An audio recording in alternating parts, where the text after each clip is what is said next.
அன்பு நண்பர்களே, அன்பின் வாழ்த்துக்கள். விவிலியம் கூறுகிறது, ஏசாயா 43ஆம் அதிகாரம் 18ஆம் வசனம், 19வது வசனம். முந்தினவைகளை நினைக்க வேண்டாம், பூர்வமானவைகளை சிந்திக்க வேண்டாம். இதோ நான் புதிய காரியத்தை செய்கிறேன், இப்பொழுதே அது தோன்றும், நீங்கள் அதை அறியீர்களா? நான் வனாந்திரத்தில் வழியையும் அவாந்திர வெளிகளில் ஆறுகளை உண்டாக்குவேன் என்று கர்த்தர் சொல்லுகிறார். அன்பு நண்பர்களே, பழையவற்றை மறந்து விடுங்கள். அப்பொழுதுதான் புதிய காரியங்களை உங்கள் கண்கள் காண முடியும்.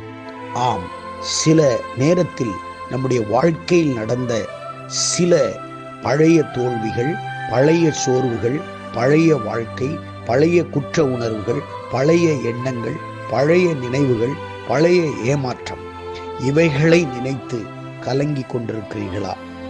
விவிலியத்தில்